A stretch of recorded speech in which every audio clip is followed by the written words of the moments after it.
Hola María Alejandra Villamizar, mucho gusto tenerte. Bueno, como ordenan las normas en periodismo, tenerla para no darle tú y tú y tú. Tranquila, Cecilia, me encanta estar aquí acompañándola esta tarde, esta noche. Sí, Este día, bueno, esto es atemporal ya.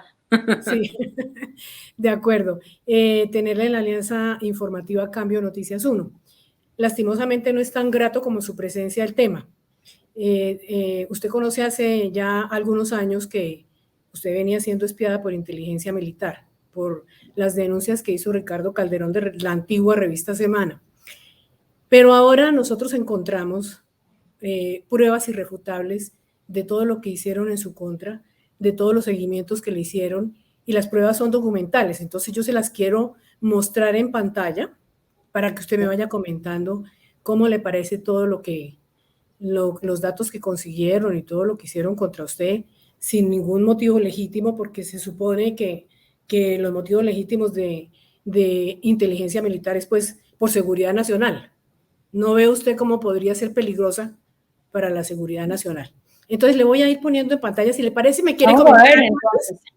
Sí, ¿Me sí, quiere? de esto, Cecilia, y antes de adelantar, simplemente hacerle pues un recuento de lo que ha pasado en estos años. No ha sido mucho, en realidad. Una vez se dieron a conocer estas investigaciones en el año 2020, estábamos en pandemia, cuando la revista Semana, como usted lo dice, publica esta portada sobre las carpetas.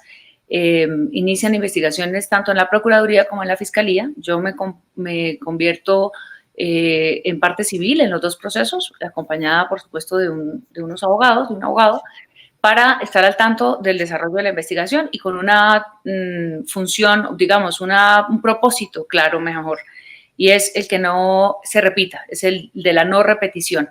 Yo en ese momento no hice ninguna acción legal, porque durante este tiempo he querido esperar los resultados de las investigaciones. Así que simplemente eso para contarles lo que pasó en ese momento.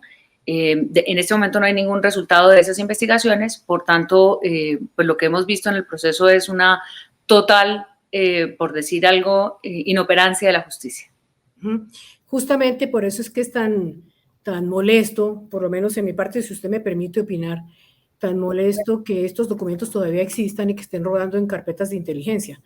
Y obviamente la falta de justicia pues es una doble victimización. Quisiera que David nos pusiera en pantalla el primer documento para que usted lo vaya viendo, por favor. Yo después le voy a mandar todo esto en originales. Para ahí un momentico, David. Bueno, que si quiere lo pausas. Este es un documento, María Alejandra, como usted ve, que está en un formato oficial del Departamento de Inteligencia y Contrainteligencia del Ejército, pero además arriba tiene los sellos, tiene escudo del Ejército y tiene los sellos del Ministerio de Defensa, del Comando General de las Fuerzas Militares y del Ejército Nacional. Y además se llama solicitud de requerimientos de ciberinteligencia. Más abajo, si dejamos rodar el gráfico, el video, se va a ver que esa fue una autorización en donde está en color amarillo, está su nombre, María Alejandra Villamizar. Usted era el único objetivo de esa operación que se denominó en su momento hábil con B mayúscula. No había otro objeto de espionaje sino usted sola. Y allí lo que se está pidiendo, esto es del 13 de agosto de 2019, y se está pidiendo desde la Brigada de Inteligencia Militar número 1, con sede en Cúcuta, se está pidiendo autorización para ¿Con sede en Cúcuta? Con sede en Cúcuta. Yo no entiendo muy bien por qué, pero entiendo que debe ser porque allá funciona o porque allá se supone que está gran parte del ELN y podría ser que estaban relacionando, a usted le empiezan relacionando sus funciones de periodista y de entrevistadora con Pablo Beltrán, porque a usted le empiezan a seguir es porque entrevistó a Pablo Beltrán, ahora hablamos de eso. Entonces, mire, párame ahí, exacto, mira que esto está firmado además por el comandante del batallón de inteligencia militar estratégico número 4, y arriba tiene una segunda firma, abajo está la que le acabo de leer y arriba tiene una segunda firma. O sea, esto es perfectamente delimitado, definido y por canales regulares, luego no se puede decir que esto no sea oficial. ¿Qué comentarios les suscita este documento? Bueno, es la primera vez que lo veo, porque si bien en la narración de los testimonios de los militares que acudieron a la Procuraduría en su momento, se habló de la orden. O sea, hay unos militares que dan testimonio de que existe esta orden. De hecho, creo que la revista Semana también lo menciona en su artículo, pero yo no la había visto. Sí. Estos nombres lo que hacen y estas firmas ratificar es que hay dos cosas interesantes ahí, Cecilia, y es que acordémonos que el Ministerio de Defensa y la Comandancia de las Fuerzas Militares tomaron decisiones sobre hombres del ejército que aparecían eventualmente vinculados a esta operación como una operación ilegal dentro del funcionamiento de la inteligencia del ejército. Ilegal quiere decir que la habían hecho de espaldas a la comandancia y de espaldas, por supuesto, al Ministerio de Defensa y, por tanto, también, obviamente, a las órdenes de más arriba que pudieran estar enterados de quién y por qué se estaba haciendo esta operación. Este documento lo que hace ver es que esto no era, digamos, una operación subrepticia dentro de la misma inteligencia militar, es decir, que era abierta, formal y para ellos seguramente legítima, lo cual no deja de llamar la atención porque hubo despidos, hubo salidas, hubo retiro de militares y de oficiales del ejército por esta, no por la mía específicamente, pero también, que ahora le comento que me llama la atención porque mi caso está tan documentado, es el más documentado de todo lo que hay en esas carpetas, pero entonces quiere decir que no eran manzanas podridas, es lo que quiero decir. Estoy de acuerdo con usted en que el caso suyo se habla mucho de espionaje ilegal, de seguimientos, de interceptaciones, pero rara vez podemos demostrarlo de forma fehaciente.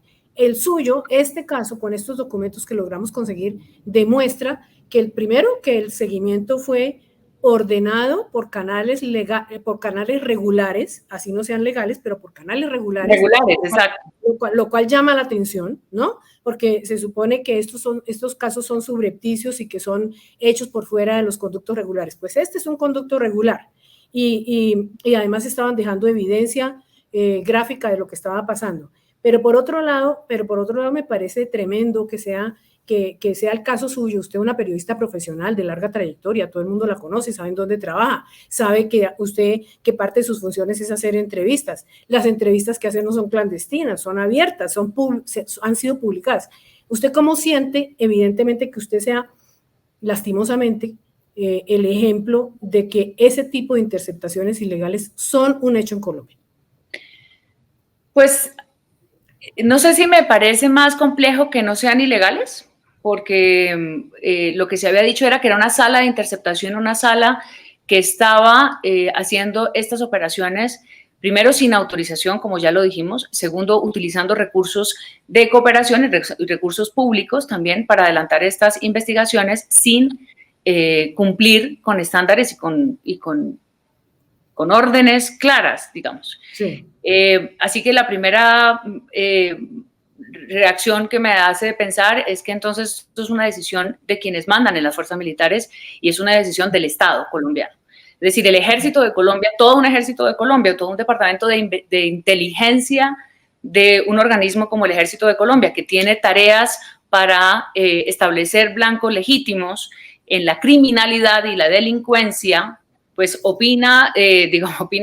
empieza a hacer una investigación a una periodista abiertamente conocida, como usted lo dice, con una trayectoria en estos asuntos, además de orden público, de paz, de toda la vida, ¿no? Sí, en el año 2019, que me llama la atención además la época. Me supone pues una preocupación, porque me parece una dedicación innecesaria de tiempo, de recursos, y una desviación, si se quiere, al imaginar que detrás de una investigación a un periodista, en este caso a mí, pues vayan a encontrar no sé qué tipo de actividad ilegal. Ahora bien, y además se están metiendo con la prensa, eso ya es otro tema que ya hablaremos en términos de intimidación a la prensa. Yo no sé, Cecilia, yo creo que ahí hay un punto muy interesante y es que que los militares, en este caso, o las fuerzas de seguridad, se confunden en su trabajo y confunden el trabajo de los periodistas, ¿no? Yo entiendo que había una gran sensibilidad en el 2019 por lo que pasó con el atentado que hizo el ELN a la Escuela General Santander, pero eso no justifica de ninguna manera abrir una investigación a una persona que está haciendo su trabajo. Ahora, yo no sé si, que no alcanzaba a leer muy bien, ¿cuál es el objeto de la investigación que se plantea? Bueno, vamos al segundo gráfico y lo va a ver, lo va a encontrar.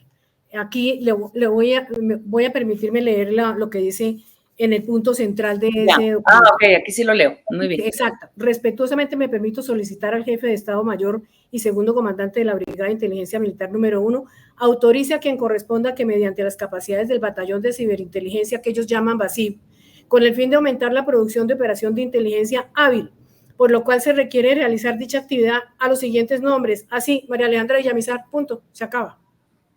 El único.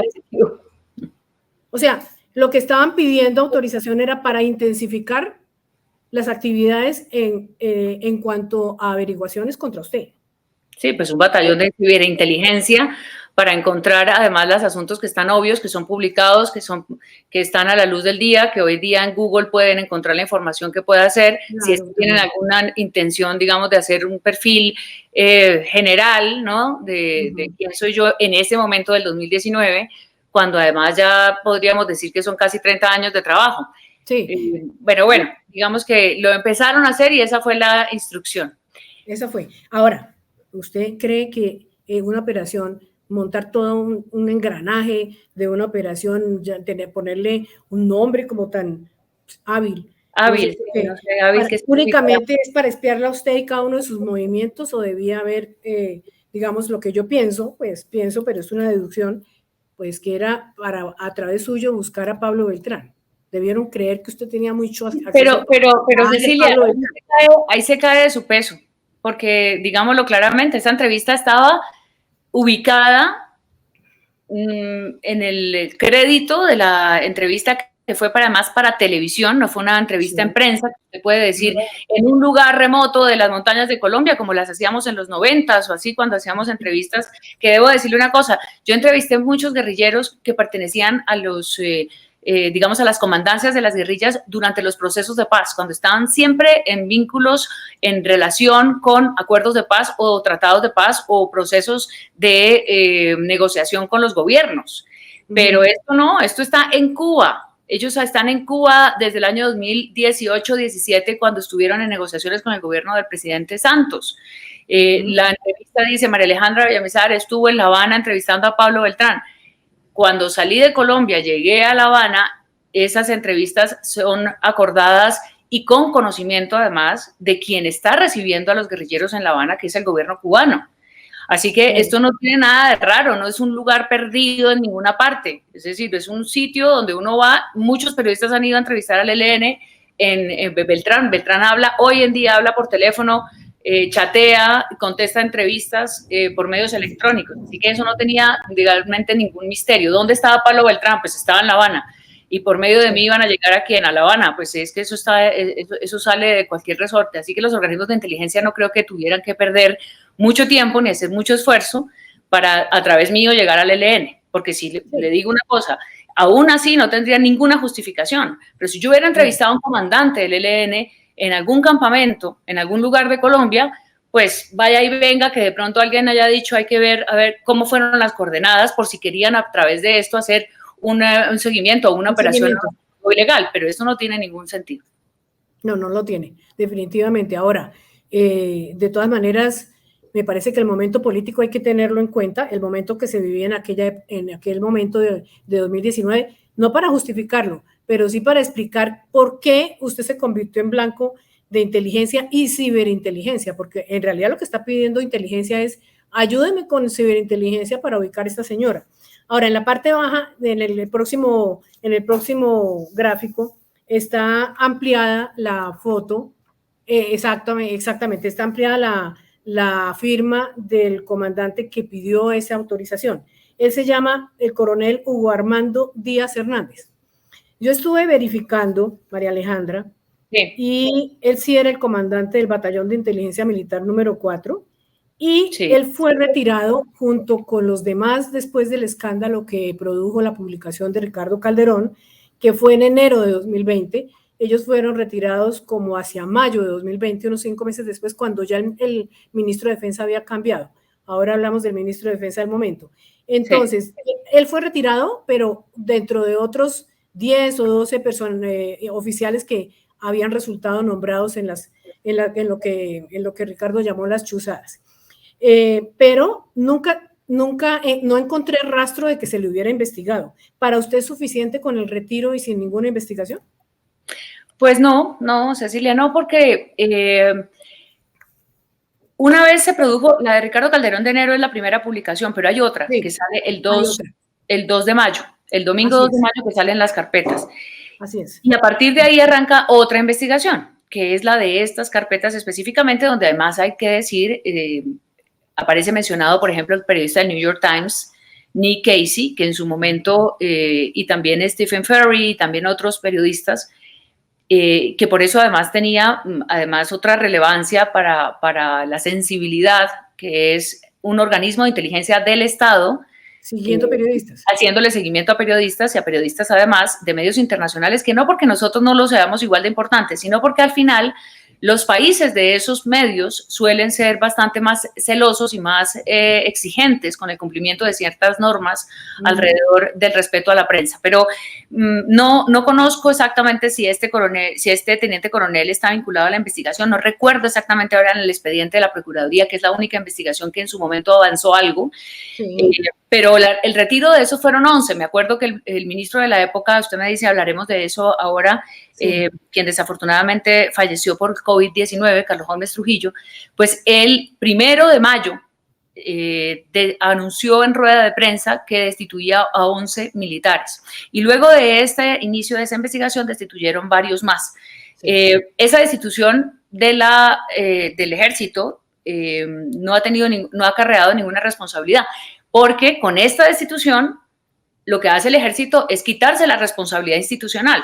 Lo que estamos viendo aquí es una orden institucional que como comandantes del batallón de ciberinteligencia, pues el comandante del batallón 4 le hace la solicitud a la ciberinteligencia del ejército. Entonces yo veo aquí que están tratando de que el retiro de unos oficiales sea como la respuesta institucional. Volvemos al mismo tema, que es ilegal, que ellos no tenían conocimiento, y lo cierto es que sí había conocimiento. En su momento, los periodistas, hubo una solidaridad de muchos periodistas que le pedimos al gobierno nacional, al presidente Iván Duque, que se llegara hasta el fondo y que queríamos saber quién estaba detrás de esta investigación, quiénes habían recibido la información de todas estas investigaciones y cuál era el objetivo. De eso hoy día no hay nada. Nunca se supo, así es. Sin embargo, como le digo, y como usted misma lo pudo ver en el primer gráfico, ahí se ven los logos y se ve, es decir, se ve la línea por donde pasó oficialmente ese documento, así no sea que a cada escritorio le fuera llegando, pero sí es posible verlo internamente. Si tiene toda esa línea, como se dice, por ejemplo, ahí decía Comando General de las Fuerzas Militares, decía por el propio Ministerio de Defensa. Para usted, ¿hay responsabilidad de esos de más arriba del propio ministro o del comandante general de las Fuerzas Militares o del Ejército? ¿O usted cree que es hilar muy delgado? Pues Cecilia, los militares no se mandan solos, por eso existe una defensa civil. Y por eso el comandante general de las fuerzas militares es el presidente de la República. Independientemente de que hubiera llegado hasta allá o no, es difícil de afirmar. Yo le debo contar, el presidente de la República en ese momento me llamó, Iván Duque me llamó, me dijo que estaba muy sorprendido con la información y que, entendiendo que yo era una periodista que a él personalmente apreciaba y respetaba, iba a llegar hasta el final, porque a él, recuerdo sus palabras, los militares no le iban a hacer esto. Yo recuerdo haberle dicho, presidente, espero que sea así, espero que las investigaciones cursen debidamente y tengamos resultados. Y muy rápidamente cambiamos de tema, estábamos en plena pandemia, estábamos hablando del sistema de salud, etcétera. Y no profundicé más porque me parecía que lo que él estaba haciendo en ese momento es llamarme a mi teléfono personal pues era un gesto que había tenido antes el ministro de Defensa, con quien además nos conocíamos hace muchos años en todos estos avatares de la política y de la paz y del orden público, con lo cual me parecía que era como una cosa protocolaria y no... Pues de todas maneras amable, digamos, cortés. Sí, amable, cortés, y no profundizamos más, pero de ahí en adelante yo debo decirle que nunca más volvió a hablar con Iván Duque durante los 4 años de su mandato. De cualquier manera, en la próxima gráfica, un poquito para ya cambiar de tema, sí, está el primer plano de la fecha en que se dio la orden y del sitio en donde se dio. Si usted se da cuenta, dice Cúcuta Norte de Santander, 13 de mayo de 2019. Yo creo que...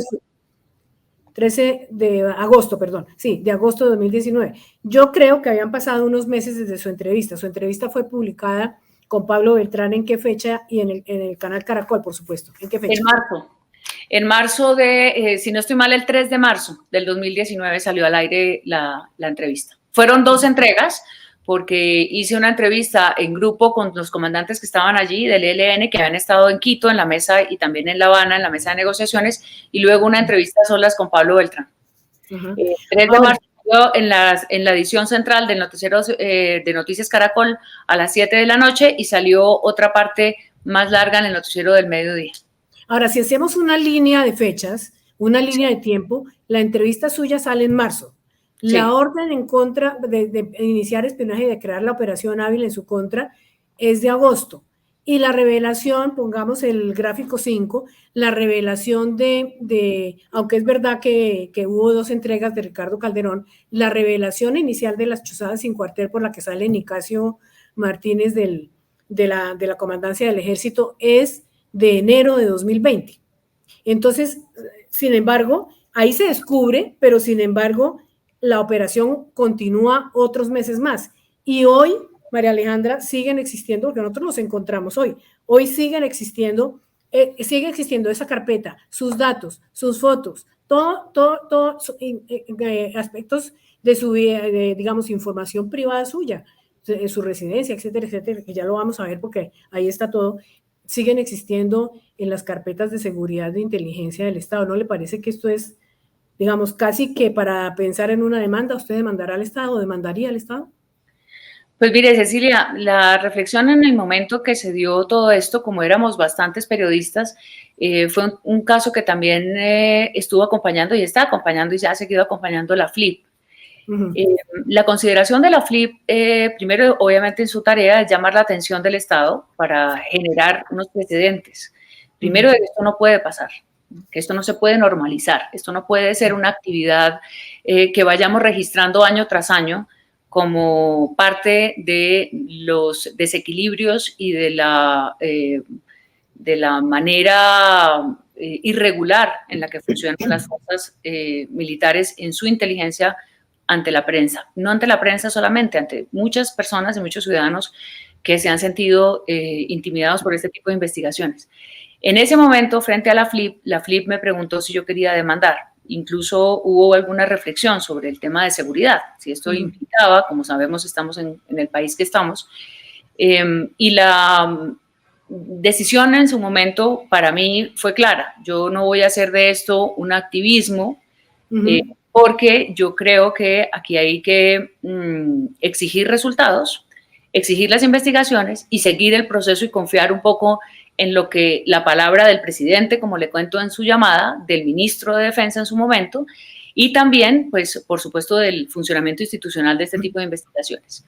Entonces, no, yo no demandé en ese momento, pero honestamente llevo algunos meses pensando que lo quiero hacer porque no hay resultados. La Fiscalía ha cambiado 2 o 3 veces el fiscal encargado del caso. No hay un solo adelanto de la investigación. En la Procuraduría también esto se detuvo. Dentro de las fuerzas militares tampoco hay resultados, más allá de los retiros que tampoco están justificados, digamos, en el sentido de que si dieron las órdenes, pues algunos cumplieron las órdenes, ¿no? Entonces alguien tendrá que responder por esas órdenes. Así que yo no descarto muy seguramente emprender una acción jurídica de esa naturaleza, porque esto no puede pasar y tiene que haber un precedente que en algún momento se evalúe desde el punto de vista jurisprudencial, que ha pasado muchas veces, pero sigue pasando. Entonces yo sí creo que aquí, en el derecho que me asiste como ciudadana, por supuesto, y además como profesional y como periodista profesional de la información, es gravísimo que un Estado deje pasar esto y que no asuma con seriedad una investigación en la que se puede poner en riesgo la vida, la intimidad, la seguridad mía, de mi familia y también de mi oficio, y en mi nombre de muchos colegas, porque vamos a entrar a procesos de paz más complejos todavía, porque hemos seguido en este camino de la búsqueda de la paz desde hace muchos años, y porque entonces esta un poco ridícula mirada, hay que decirlo así, esta casi que infantil mirada a la prensa, casi que, y esto por llamarlo menos, sí, es cierto. Pues porque al final es una... alguien me decía en estos días, o no es en estos días, pero en esos días quizás sobre este tema, me decía, pero ¿por qué se ofende tanto si las fuerzas militares y las fuerzas de seguridad y los organismos de seguridad tienen derecho a hacer eso? Le dije, no podemos convertir una cosa en un derecho que no existe. No, si yo tengo una causa abierta, si sobre mí pesa una investigación, sobre cualquier ciudadano colombiano, por supuesto que tienen que abrir una investigación y hacer los requerimientos necesarios para que la investigación siga un curso. Todos los ciudadanos que están incluidos dentro de cualquier investigación tienen derecho a saberlo porque necesitan un abogado, pero además, si se les va a hacer una investigación de inteligencia, están clarísimos los objetivos de una inteligencia militar, además, dentro de las leyes que rigen estas instituciones. Hay una ley de inteligencia que delimita lo que es legítimo y lo que no es. Sigamos con un gráfico que va a mostrar que lo que usted me está diciendo en este momento es una reflexión que tiene mucho de asidero. Acá usted ve que dice en ese documento, al parecer mencionada sujeto es usted, ¿no? Me da pena decirle, pero es que a usted las llamaban así, y más adelante va a ver cómo la llamaban de una manera más horrorosa. Es una periodista del canal Caracol, quien reside en la ciudad de Bogotá y realizó una entrevista el día 03 de marzo del 19 al sujeto Pablo Beltrán. La solicitud anteriormente plasmada, o sea, la que están pidiendo autorización para aumentar los seguimientos, se hace con el fin de dar cumplimiento a los lineamientos establecidos en el plan de campaña bicentenario Héroes de la Libertad. O sea, la operación en contra suya la estaban enmarcando en un gran plan de campaña bicentenario Héroes de la Libertad, que yo no sé exactamente qué es, pero se nota que es una campaña de seguridad nacional, ¿no? Yeah. Y que lo suyo era una parte de esa campaña. Y además no tienen claro si soy una periodista del canal Caracol, ¿no? Entonces ponen al parecer, o sea, aparezco todo el tiempo en el noticiero, sale mi nombre, pueden acceder, pero además esos son contratos privados, porque Caracol es una empresa privada, pero podrían perfectamente tener claro como que al parecer trabajan esas son las conclusiones de los informes de inteligencia que suelen ser bastante risibles, si se quieren, ¿no? Pero bueno, eso es parte de lo que... La campaña Bicentenario Héroes de la Libertad, no sé, porque ellos andan, digamos, siempre hay campañas y siempre hay operaciones, siempre hay propósitos, sí, pues tienen razón si insistimos, o sea, esto es, si tiene un propósito de un objetivo ilegal, criminal, que pertenezca a cualquier, que tengan sospechas de alguna participación o vinculación con un grupo ilegal, pues supongo que esas campañas Bicentenario de Héroes de la Libertad es para liberarlos del yugo criminal. Yo no sé en este caso mi nombre porque está... Bueno, mire, ahí en el gráfico que sigue hay un radiograma, que usted sabe que esas formas de comunicación militares, y vea que está marcado con BACIB, o sea, con Batallón de Ciberinteligencia. En ese radiograma, lo que me llama la atención, además de que dice que vuelven y repiten que están tras el sujeto denominado llamado Israel Ramírez, que es alias Pablo Beltrán, presunto cabecilla no sé qué, lo que me llama la atención es lo que puse entre comillas, que dice objetivo asignado según directiva ministerial 042 en apoyo Operación Inteligencia Hábil. Operación Inteligencia Hábil era usted, pero antes dice según directiva ministerial número 042. Aquí ya me parece a mí, y si usted lo ve en pantalla dice, está mencionando a Pablo Beltrán, y si ven en la línea tercera de abajo hacia arriba es donde dice según directiva ministerial número 042, apoyo Operación Inteligencia Hábil. Lo que para mí significa esto es que había autorización ministerial de hacer este tipo de operaciones. No quiero decir que específicamente contra María Alejandra Villamizar, pero si usted era la afectada en todo caso, el Estado tiene que asumir responsabilidad sobre eso. Y me parece que incluso a mí, no sé usted lo que piensa, pero incluso a usted se le puso en riesgo incluso su propia vida, porque hay algún loco que por ahí está creyendo que usted es guerrillera y va y la mata, o por lo menos la libertad de su ejercicio profesional, porque se está cuestionando el ejercicio profesional suyo, lo que usted hace. Cecilia, la legitimidad institucional de una fuerza tan grande, tan poderosa y con objetivos tan estratégicos para la seguridad nacional como es el ejército y como tiene que ser la inteligencia del ejército, uno pensaría que se ha profesionalizado y que tiene que establecer claramente sobre qué objetivos conduce y se orienta en su trabajo. Si esto es una directiva presidencial, ministerial, sí, pues aquí había una preocupación, seguramente de algunos, a mí me surge este pensamiento, quizá de gente que no tenía experiencia, ¿no? Que no tenía interés de entender historia, de entender, no sé, procesos como estos, porque es bastante torpe. Y entonces la legitimidad de una fuerza como esta o es de mucha malicia, sí, o están optando con malicia, digamos, están actuando con intención de dolo, en el sentido de estar buscando algo donde no está, donde no hay, o hay un poco de novatada en el sentido de pensar que a través de un periodista o de una periodista, en este caso yo, vayan a encontrar pues alguna revelación de información que les dé lugar a conclusiones o a acciones o a operaciones contra estos delincuentes. Yo la verdad creo que es serio, es decir, yo entiendo a pensar que el ejército es, y la inteligencia del ejército debería, por el nivel de crimen que hemos tenido y por el nivel de amenaza que ha tenido el Estado, el mismo nivel de profesionalismo y de seriedad en su inteligencia. Por eso me supone una cierta contradicción, ¿no? Y uno podría pensar, como usted lo dice, que es peligroso. Claro que es peligroso. Claro que es peligroso porque en Colombia los límites de lo legal y lo ilegal, de lo legítimo y lo ilegítimo, han dado pie a muchas cosas y a muchos equívocos, ¿no? Así es. Si alguien hubiera dado pie a esto, yo por eso quiero que la Fiscalía sepa o pueda dar cuenta de sus investigaciones. Ahora, mientras David nos avanza hasta el gráfico 10, que tiene mucha relación 10, 11, 12 y 13, él avanza ahí, yo le quiero hacer la siguiente reflexión.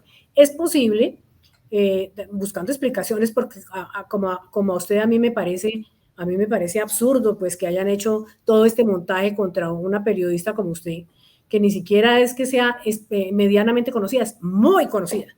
Y todo el mundo sabe que usted trabaja en Caracol, por supuesto. Entonces, no necesitan inteligencia militar desperdiciar sus recursos para saber quién es usted. Eso simplemente cogen y abren una página de internet de Caracol y usted seguramente está entre sus funcionarios, bueno, etcétera.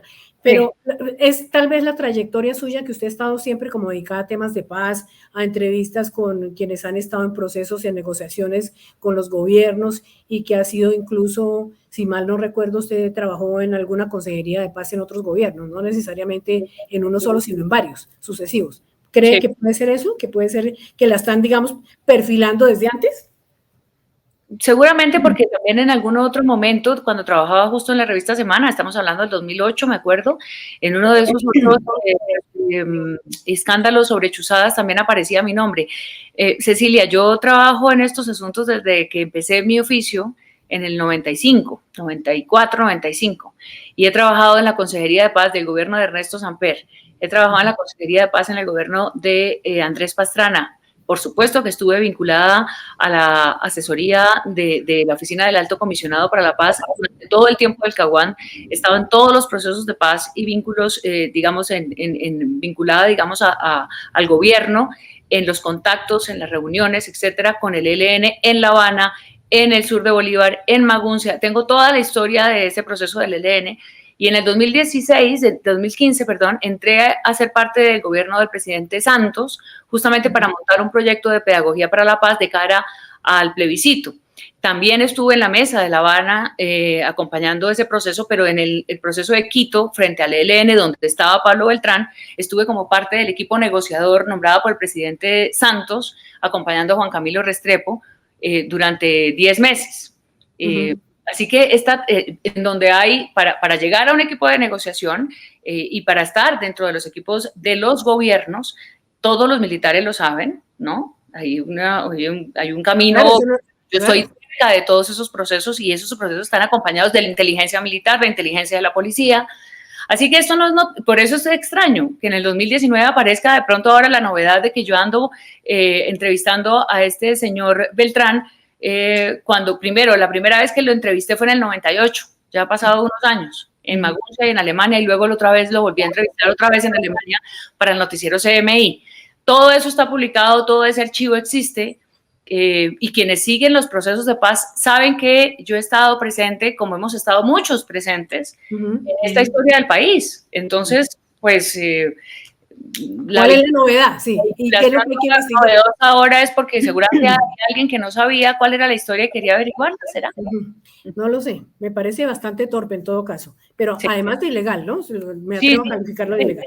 Bueno, entonces ahora, en estos gráficos que nos va a mostrar David, el primero que dice trabajos internos entregados, BAIME número 4, que esas son las siglas que ellos utilizan, son los resultados de una torpeza, si se quiere, aún mayor, que es, la vinculan a usted o no la vinculan, la ponen en una gráfica con otras dos personas, con otras dos señoras, de las cuales a las tres las llama de una manera. Para mí este es el documento más impresionante, el que me impresiona más. Entonces, si lo vamos poniendo uno por uno, si se ve, usted está en la mitad. Esta es una mujer a la que han seguido y la identifican como la compañera sentimental de un individuo que tiene alias y que pertenece a los Pelusos. Hágame el favor. Después sigue la foto suya, a las tres las llaman sujetas, que es lo que me parece peor todavía, ¿no? La sujeta fulana, la sujeta tal. Entonces, en la mitad está su foto y abajo está la foto de otra persona a la que, mire, esta es la suya. Menos mal que ahí la identifican a la sujeta como periodista, ¿no? No inventan alguna otra cosa. Y abajo ponen a otra persona que es supuestamente la compañera sentimental de Antonio García, otro jefe guerrillero del ELN. Esto lo que me indica a mí no solamente es una violación clara de sus derechos, sino una... Cecilia, déjeme ver el gráfico donde amplía la información sobre mí, Devuélvete, David, ahí. Déjalo. Entonces, está identificada como María Alejandra Villamizar, es periodista quien realizó una entrevista al sujeto Israel Ramírez Pineda, alias Pablo Beltrán, el COSEGAO ELN. Dígame, bueno, ya lo ve, usted lo sabe, usted conoce más los documentos que yo, que los estoy conociendo en este momento. Entonces, la sujeta María Alejandra Villamizar realizó una entrevista porque es periodista. Imagínese. Esto no tiene, ¿qué es? No tiene explicación, no tiene ni pie ni cabeza.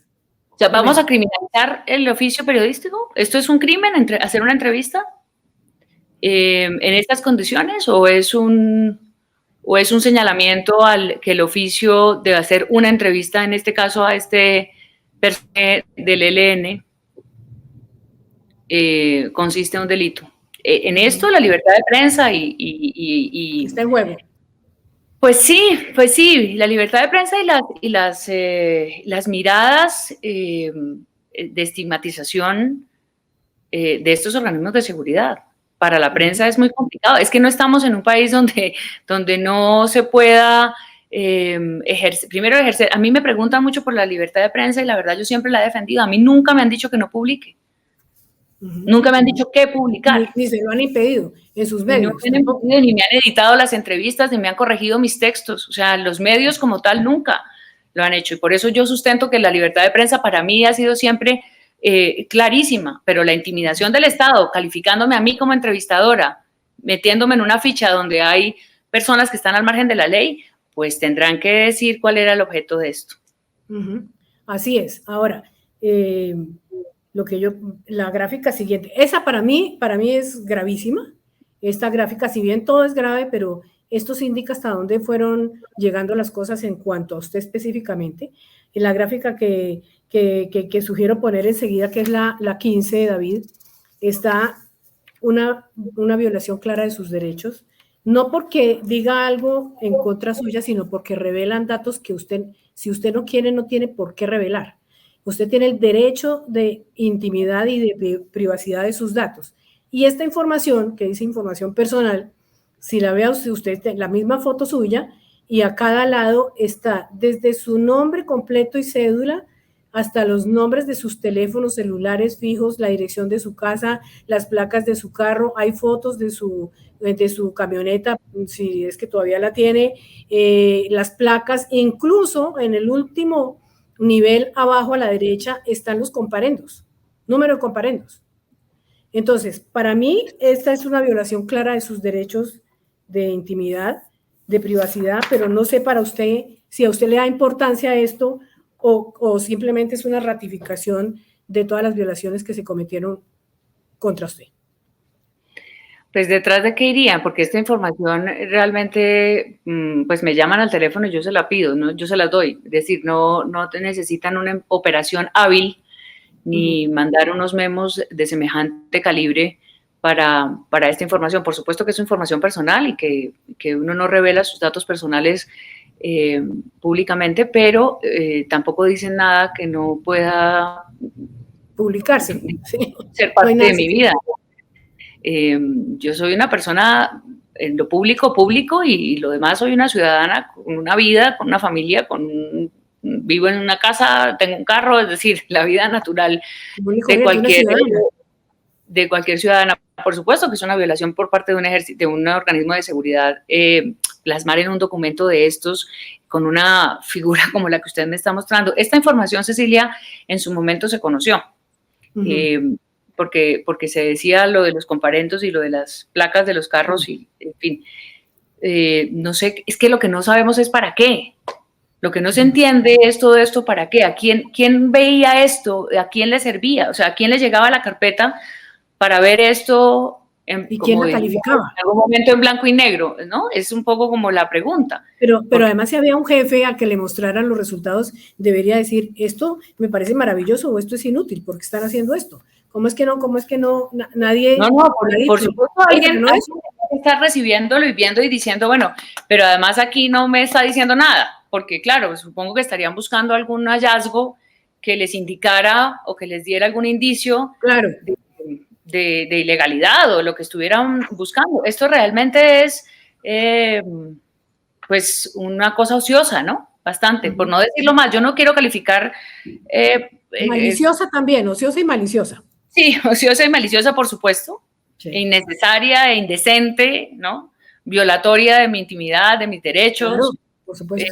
Y del trabajo de la prensa y del oficio. Es que estamos hablando del Ejército Nacional de Colombia, no estamos hablando de cualquier empresa privada que esté averiguando quién soy yo para que me contrate. Ahora que ha pasado un tiempo durante estos años, desde que pasó este asunto, pues yo sigo trabajando en Caracol, por supuesto, y sigo trabajando también en asuntos políticos y también en asuntos que tienen más relación con estos asuntos. Entonces uno se pregunta si esto se cerró, si esto se acabó, si a alguien le quedó ya, digamos, satisfecho, ya satisfizo su curiosidad sobre mí, o si van a continuar, porque realmente es peligroso. Imaginar que ahora pues, estamos ante otro capítulo de si este material sigue existiendo, no lo han desechado, porque una de las peticiones que hay que hacerle al Estado y que se le hicieron también en su momento es la eliminación. Esto lo tienen que eliminar de los archivos. Yo no tengo por qué estar en un archivo de inteligencia militar vinculada a ninguna investigación, ni a ningún seguimiento, ni a ninguna operación hábil, ni como se quiera llamar, que me vincule a mí por periodista a los objetivos que están planteados en ese documento. Pues tan existen que los encontramos nosotros en este año 2022. Ahora, como parte final, pero antes una reflexión. Quisiera que viéramos el gráfico 17 y 18 porque la insistencia con personas que hablamos de inteligencia de manera reservada porque no están autorizados y además no lo harían hablar en público. Sí. Algunos de ellos insisten en que desde luego que esta era una operación que no tenía ninguna finalidad, ningún objetivo para el Estado, pero que hay muchas de estas operaciones que están enmarcadas dentro de la ley de inteligencia que se creó en 2013 y que se modificó posteriormente, pero yo me puse a leer la ley juiciosamente, sí, y encontré en su artículo 4, gráficos 17 y 18, David, por favor, encontré claramente en su artículo 4 que dice que las actividades de inteligencia y ciberinteligencia están limitadas, está limitada por el ejercicio, por el respeto de los derechos humanos y el cumplimiento estricto de la Constitución, de la ley, el derecho internacional humanitario y el derecho internacional de los derechos humanos. Por supuesto que nada de lo que hay aquí respeta ni la Constitución ni la ley de inteligencia misma. Entonces, mi reflexión es la siguiente. Yo pienso, primero, que en el caso suyo, pues, como le digo, es un caso atípico en el sentido de que se pudo comprobar plenamente lo que hicieron en su contra de manera ilegal, pero además la violación a sus derechos. Creo, eso sí, que hay que enmarcarlo en lo que estaba pasando en el año 2019, cuando acababa de pasar el atentado gravísimo que hizo el ELN, pero además cuando había un momento político con el presidente Duque. Imagínense que en agosto todavía era ministro de Defensa, por eso le dije que lo habláramos después, Guillermo Botero, y Carlos Holmes Trujillo asume un poco después cuando el senador Roy Barreras hace ese debate famoso sobre la muerte de los niños en un bombardeo en San Vicente del Caguán, en Caquetá, que se cae el ministro Guillermo Botero, y asume Carlos Holmes, que es quien efectivamente saca a los militares en el año siguiente, como en mayo, como usted lo mencionó. Entonces, con el ministro Guillermo Botero y con el propio presidente Duque, en el año 2019, encontré muchas referencias de Duque exigiéndole a Cuba que devolviera a los terroristas, comillas, del ELN y que los entregara para capturarlos. Supongo yo, de alguna manera, por muy amable que hubiera sido, no quiero especular, pero las llamadas que le hicieron a usted, de todas maneras, no al ministro Carlos Holmes Trujillo, porque él llega después, como le digo, a usted le empiezan a espiar en agosto y Carlos Holmes llega en noviembre, si no estoy mal, o sea, llega meses después. No él, sé sí, si él sí vota, él sí saca. ¿Perdón? No, que ahí yo no tengo, tengo que revisar. Sí, revisémoslas. Pero de todas maneras, yo pienso que era un momento muy caliente desde el punto de vista de la voluntad política del gobierno, que lo que le interesaba del momento, lo que le interesaba era capturar a estas personas y era más bien demostrar fuerza y no diálogo, como usted lo sabe. Entonces, no sé si eso hizo que de alguna manera, si bien no voy a decir que Duque o que Botero o Carlos Holmes Trujillo, quien fuera, hubiera dado órdenes contra usted, sí había un ambiente político propenso a este tipo de cosas. Pienso que hoy sería distinto. ¿Qué cree usted para hacer una evaluación final? Es posible que, bueno, no sé hoy cómo sería porque realmente no digamos, es difícil de saber qué pueda estar cursando en este momento. Estoy viendo aquí, perdón, la fecha, ministro de Defensa del 12 de noviembre del 2019, ¿verdad?, al 26 de enero del 2021. Claro, cuando se hacen las investigaciones tiene toda la razón. Yo es que estoy confundida, ¿sabe por qué? Por la fecha en la que se hizo público, porque claro, Carlos Holmes fue al que le tocó echar a los militares y poner la cara. Sí, de acuerdo. Así es. No, Cecilia, mire, a mí me parece, primero, injustificable, por supuesto, desde cualquier punto de vista, pero es que ha habido momentos de muchísima tensión en el pasado. Vamos a trazar y pongamos un ejemplo. Recordemos lo que pasaba en el Caguán. En el Caguán, durante todo el proceso, primero hubo una gran tensión entre las operaciones militares entre todo lo que hacía las FARC, que de hecho por eso fue la deslegitimación de ese proceso, y es que la guerra continuaba fuera de la zona y dentro de la zona se empezaron a generar hechos que le crearon dificultades al gobierno por Estamos hablando del gobierno de Andrés Pastrana, ¿no? Estoy hablando de Pastrana entre el 98, que empezó en diciembre, hasta el 2002, 20 de febrero, cuando se terminó. Yo estuve todos esos 4 años allí. Y, por ejemplo, tensión, mataron a la cacica, estábamos en plena negociación. A lo que voy es, hubo momentos de muchísima tensión, claro, la bomba del ELN llega en otro momento, pero el ELN también había su accionar guerrillero y militar y terrorista ha continuado, de secuestros ha continuado durante todo este tiempo. Entonces, si bien es cierto que es otro gobierno, un poco inexperto en todas estas cosas y con ínfulas también de hacer unas cosas que puedan eventualmente, me imagino, darles unos resultados positivos. Unos resultados positivos, etcétera, pueden haber incurrido. ¿Y sabe por qué se lo digo? Y le voy a contar. Cuando esta entrevista se publica en el 2019, muy pocos días después, quien fuera consejero de Derechos Humanos, que hoy es el fiscal general Francisco Barbosa, publica un trino en su momento desde su cuenta personal como consejero también de Derechos Humanos. Y dice que esa entrevista es apología al terrorismo. La de Pablo Beltrán, la suya. Sí, después de que sale la entrevista en Caracol. Y hay otro pronunciamiento público que de quien también en ese momento era consejero presidencial de seguridad, se llama Rafael Guarín, que también califica esa entrevista diciendo que es increíble cómo los medios de comunicación le hacen apología al terrorismo, entrevistando terroristas, no sé qué, no sé qué, no sé qué. Si usted ve la entrevista, y quizá, ¿quién se va a poner a verla? Pero está en YouTube, ahí está la entrevista. La entrevista tenía el objetivo de ir a decirles a los señores del ELN en La Habana, ¿no?, que acababan de poner, que sí, primero que si ellos eran los terroristas que habían dado la orden, que fue la explicación. Obviamente ellos no van a decir que sí frente a una cámara, pero el interés periodístico, entendiendo además la posibilidad del conocimiento de esas entrevistas y el manejo y la experiencia para enfrentarse a un personaje ilegal como estos, que ya ya la he tenido, digamos, de mucho tiempo, es hacer una entrevista. Usted no va a una entrevista con un fusil, usted va a una entrevista con su fusil, que son las palabras y las preguntas. Y ahí está la entrevista, y la entrevista la pueden juzgar. A uno les parecerá blanda, a otro les parecerá justa, a otro les parecerá mala, buena, lo que quieran. Pero el interés periodístico no hay que justificarlo más. A lo que voy es, quizá a esos funcionarios les pareció que esto que calificaron abiertamente como apología al terrorismo había que investigarlo. Así que a mí me da una cierta curiosidad saber si esto tiene algún hilo conductor con esta investigación.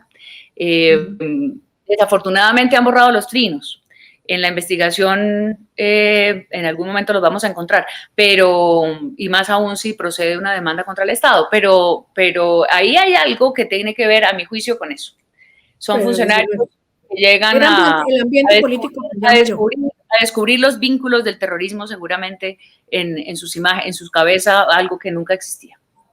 Bueno, para cerrar esta entrevista, agradeciéndole mucho su tiempo, le voy a contar ¿qué será? No es una anécdota, es un pequeño secreto profesional. Yo he intentado varias veces, repetidas veces, saber qué está pasando con las investigaciones judiciales en torno al caso de las chuzadas a periodistas, a defensores. Estamos hablando, yo no iba detrás de una investigación contra usted, ni específicamente, sino contra todo el grupo de personas que en su momento se nombró, incluyendo los periodistas internacionales y los defensores de derechos, etcétera, etcétera. Y le cuento que siempre me encuentro con una pared, con un muro impresionante, hasta que alguien me dijo, ¿sabe qué? No insista. A nosotros no nos interesa que esta investigación avance. Es evidente, Cecilia, es evidente que no hay interés, por supuesto. Por supuesto, y de ahí la importancia de que estemos hablando de esto hoy, porque mire, yo le hacía una reflexión en mi familia sobre este tema, y es cuando ponemos este tema sobre la mesa, cuando esto está saliendo, cuando la gente nos está escuchando y nos está viendo, hay diferentes formas de interpretación, el país está polarizado, ¿verdad? Aquí pareciera que está claro lo que está pasando, nosotros lo tenemos claro, para nosotros es transparente estamos poniendo la cara, yo no tengo absolutamente nada que ocultar frente a las autoridades, frente a la justicia, frente al ejército, en fin, mi trabajo está expuesto públicamente también. Pero hay gente que se va a quedar con la duda y hay gente que va a creer que el ejército y que la inteligencia del ejército, por alguna razón, y eso ha alimentado durante años, este tipo de acciones ilegales sobre personas que son juzgadas injustamente de pertenecer o no pertenecer. Por eso han pasado tantas cosas en este país. Y creo que el momento político, usted me lo preguntaba, si yo creía que esto va a pasar ahora, esto no es ni mejor ni peor. Yo lo que creo es que el momento político está dando una respuesta para que las fuerzas militares cobren legitimidad y tengan más confianza de la fuerza pública. Esto no puede pasar. Aquí si no les interesa que avance la investigación es porque alguien muy poderoso así lo decide. Y la fuerza pública es la que paga. Mire, yo creo una cosa, Cecilia, los militares que están firmando esas órdenes, muy seguramente ni siquiera son los responsables de esto.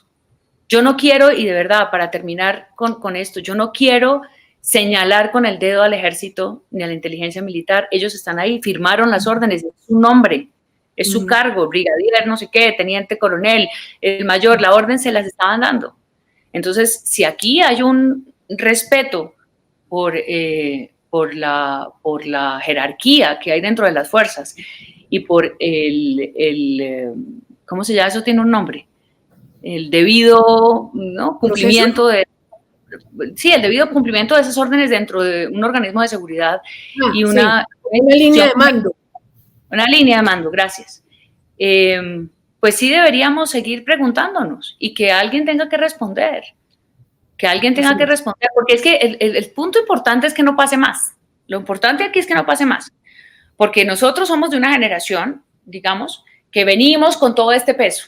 Estoy segura. Yo el otro día pensé, y de hecho lo escribí, pero no lo publiqué. La primera vez que aparecí yo en una lista como sospechosa de esto y de toda esta vida de sospechas por haber seguido trabajando como periodista política y como periodista vinculada a conocer los fenómenos de violencia y de conflicto armado y de procesos de paz en el país. Y si uno hace todo ese ejercicio, ha sido una vida de sospechas siempre. ¿Sospechas de qué? ¿No? Sospechas de hacer periodismo, sospechas de querer conocer lo que pasa en el conflicto, de tener explicaciones, de querer comprender cuáles son las razones de esta bendita guerra que no se termina, vinculaciones a los gobiernos, apoyo con todos los presidentes, trabajos absolutamente transparentes. Entonces, aquí hay un proceso que de alguna manera tiene que ponerse un punto final para dar vuelta a la página. Entonces, yo creo que esos militares que están ahí, alguna vez me comentaron algo, como así como usted le dijeron que no le interesaba, alguna vez me dijeron que a los militares, a algunos comandantes de la fuerza, les decía que qué pena con esa señora parecía decente, esa periodista que han investigado. Entonces, aquí hay que saber a quién no le parece, a quién no le ha dado pena. Yo creo que esta es una tarea. Hay que averiguar quién mandó a hacer esta investigación. Yo creo que eso es un deber, es un derecho, por supuesto que me y es un derecho suyo, pero también de todos. Suyo como ciudadana, como periodista y de nosotros que también somos periodistas y que mucha gente aquí, muchos periodistas, usted lo sabe, tanto como yo, han y hemos sufrido o algún tipo de persecución, de seguimiento, de intentos de difamación, de acoso judicial que ahora está tan de moda, etcétera, etcétera. Todo eso lo que busca es restringir la libertad de prensa y por supuesto que tenemos que ninguno de nosotros va a dejar de ser periodista por lo que sucede, pero sí tenemos de alguna manera la obligación de presentar demandas, si no bien judiciales, por lo menos sí formales en un marco internacional para protección del periodismo colombiano. Muchas gracias, María Alejandra, muy amable por estar con nosotros y por comentar una cosa tan molesta, tan aburrida para usted. Bueno, Cecilia, gracias por volver a traer el tema, por interesarse por la investigación, por encontrar estos documentos y por hacer una conversación tranquila de estos asuntos que son serios, que son trascendentales también para la democracia, para el país.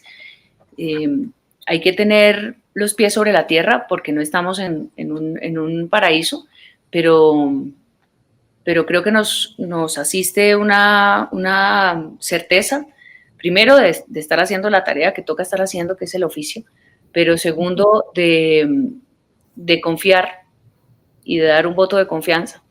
Aquí las investigaciones en algún momento se dan, la justicia en algún momento tiene que actuar, así ha sido en algunos procesos, incluso de los grandes de verdad criminales.